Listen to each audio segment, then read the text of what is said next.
In anticipation of the release of Baldur's Gate 3, we've been covering some character building basics for the 5th edition of Dungeons & Dragons, and today we're taking a closer look at the Wizard. Wizards are brilliant magicians who dedicate their lifetime to learning and mastering the arcane arts. They make an awesome addition to any adventuring party as they bring an immense amount of versatility due to the sheer number of spells they have access to. There are a few basic concepts related to ability scores, proficiency, and spellcasting that would be helpful to understand to get the most out of this guide. I've linked my intro to character creation in the top right corner. It covers everything you need to know, so be sure to check that out if you haven't already. And if you are new here, I release videos weekly, so if you want to learn more about the 5th edition of D&D and you want to stay up to date on the latest BG3 news, consider subscribing and turning on notifications so you don't miss anything. So let's get started with ability score distribution. Intelligence is the spellcasting ability for a wizard and therefore their most important ability score. You'll want to put your highest score here as it will impact the strength of your spells. Aim for a 16 to start. Additionally, the wizard will likely be the smartest character in the group, and having a high intelligence score will improve their success with intelligence-based skills such as history, arcana, and investigation. Wizards, along with sorcerers, have the smallest hit dice in the game, a measly d6, which means they already start off with a very low number of hit points. That, combined with their lack of armor proficiency, make them notoriously squishy. Because of this, I would not skimp on your constitution score. Additionally, your wizard may be casting a variety of concentration-based spells, so a good score here is going to help you pass on those con saves to maintain concentration.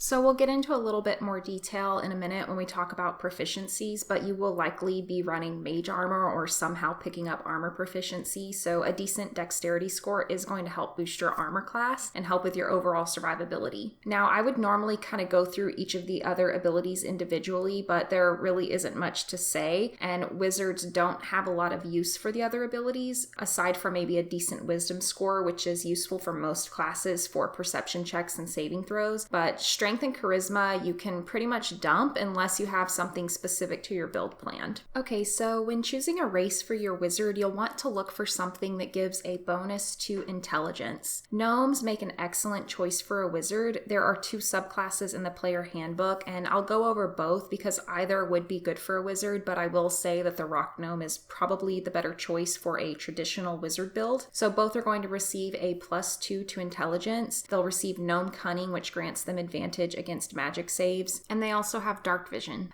So the rock gnome, in addition to the items just mentioned, will also give you a +1 to constitution. They gain artificer's lore, which gives them bonuses on intelligence checks related to magic items, alchemical objects, or technological devices, and they gain a feature called tinker, which gives them proficiency in artisan's tools and the ability to craft some tiny clockwork devices. The forest gnome, on the other hand, receives a +1 to dexterity. They are natural illusionists, so they do gain the minor illusion cantrip, and they gain an ability called Speak with Small Beasts that allows them to speak with small beasts.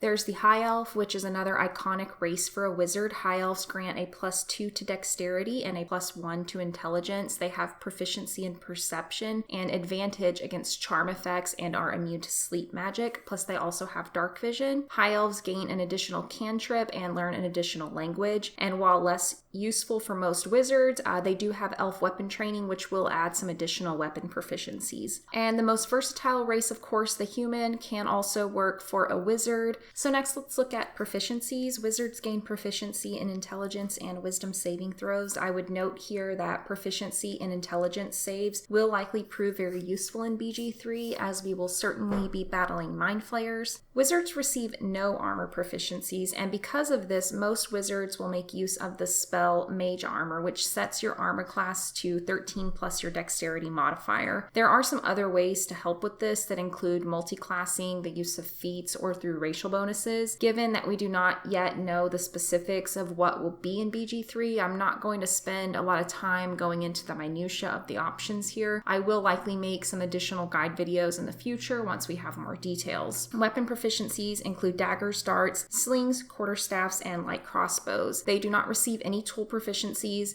They do, however, gain proficiency in 2 skills chosen from the following: Arcana, History, Insight, Investigation, Medicine, and Religion. Next is the defining class features, and like in my previous videos, we are only covering features up to level 10, as that is currently the known level cap in BG3. So from first level, wizards gain spellcasting. Wizards are a full caster class who use intelligence as their spellcasting ability. Each long rest, a wizard is able to prepare a number of spells from their spell book equal to their intelligence score plus their wizard level. They gain access to ritual casting, and they can use an arcane focus for casting their spells. They also gain a spell book. The use of the spell book is unique to the wizard class. In addition to adding spells to their book when they level up, if they come across a scroll in their travels, they can spend time and materials to transcribe the spell to their book, which is one of the primary features that sets wizards apart. They have the potential to gain access to a near limitless number of spells. They have an additional feature called Arcane Recovery, so wizards do regain all of their expended spell slots on a long rest, but the Arcane Recovery feature allows the wizard to regain a portion of their spell slots on a short rest. The spell slots regained are chosen by the player, and they can have a combined level that is equal to or less than half your wizard level. At second level, wizards select an Arcane Tradition to specialize in. Arcane Traditions are based on the 8 schools of magic, and when the wizard selects one of these, they are committing to becoming a master of that school of magic. They are still able to learn and cast spells from other schools, but they will gain certain bonuses on spells within their chosen school. So the first feature is shared across all schools, and that's the Savant feature, which halves the time and gold required to transcribe spells of your particular school of magic. Your wizard will gain 3 additional unique features based on the subclass, so I'll provide a brief description of those, and note that these features are gained at 2nd, 6th, and 10th level respectively. So first up is the School of Abjuration. This involves magic that blocks, banishes, and protects. So this includes a lot of support and defense bolstering spells such as Mage Armor and Counterspell. So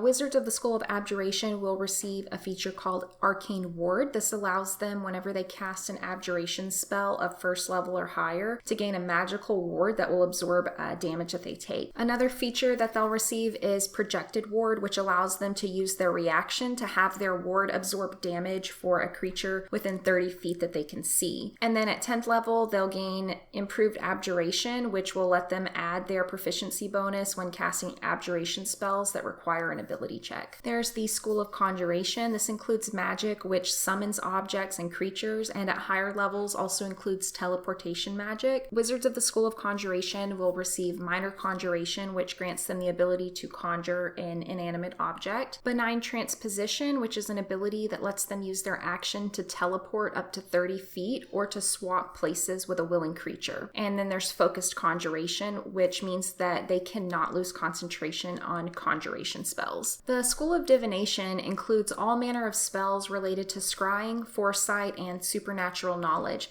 They gain a feature called Portent, so at the end of a long rest, you'll get to roll 2 d20s, the value of which can be used at any time to replace an ability check, saving throw, or attack roll made by you or any creature that you can see. Each of these rolls can only be used once. They'll gain Expert Divination, which is an ability that lets them regain a spell slot when they cast a divination spell. And the 10th level feature is called the Third Eye. This lets you increase your powers of perception by choosing to gain one of the following benefits: Dark Vision, Ethereal Sight, Greater Comprehension, or See Invisibility. You retain the effects until either you become incapacitated or until you complete a long rest, at which time you may choose a different bonus to take on. There's the School of Enchantment. The School of Enchantment focuses on abilities that magically entrance, beguile, and charm people and monsters. So you'll gain the feature Hypnotic Gaze. This grants you the ability to charm a nearby creature. The charm effect causes the creature to become visibly dazed and incapacitated. You'll then gain Instinctive Charm. When a creature makes an attack roll against you, you can use your reaction to divert the attack to another creature. And Split Enchantment, which allows you to target 2 creatures when you cast an enchantment spell that would normally target just 1 creature. There's the School of Evocation. This encompasses powerful elemental magic such as Fireball and Cone of Cold. With this subclass, you'll gain the Sculpt Spells feature, so when casting an Area of Effect spell, this feature allows you to choose a certain number of creatures who automatically pass their saving throw and take no damage if they would normally take half on a successful save. You'll gain Potent Cantrip. When a creature succeeds a saving throw against your cantrip, they'll still take half damage from the attack. And Empowered Evocation, which allows you to add your intelligence modifier to the damage dealt by your evocation spells. There's the School of Illusion. I don't feel like this needs much explanation. This pretty much much covers magic that tricks the mind. So you'll gain improved minor illusions, you'll gain the minor illusion cantrip and the ability to create both sound and visual effects simultaneously when casting it. You'll gain malleable illusion, which allows you to alter illusions that you've previously cast, and you'll gain illusory self, which allows you to use your reaction to create an illusory duplicate of yourself when targeted by an attack. There is the School of Necromancy, which includes the study and practice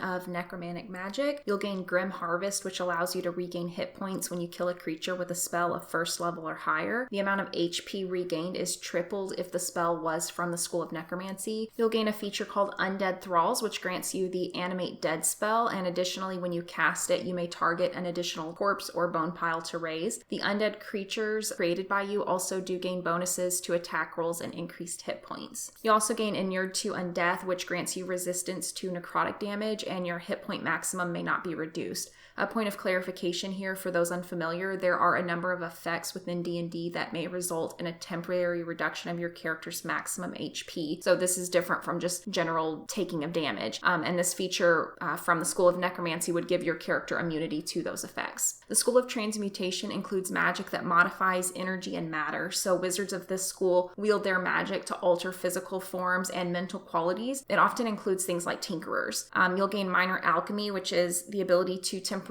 alter the material of a non-magical object, and this change lasts for 1 hour or until you lose concentration. So you'll gain the ability to create a transmuter stone. You'll spend 8 hours to create this stone and imbue it with one of the following properties: dark vision, increased movement speed, proficiency in constitution saving throws, or resistance to your choice of one type of elemental damage. And I would note here that the stone may be used by any creature in possession of it. So not just the wizard. You could imbue it with, say, increased movement speed and then give it to your party's rogue, for example. And lastly, there's Shape Changer. So this grants you the polymorph spell and the ability to cast it on yourself once per long rest without expending a spell slot. And that sums up what you need to get started with the wizard class. If you found this video useful, please give me a thumbs up and consider subscribing for more 5th edition class guides and more Baldur's Gate 3 news and updates.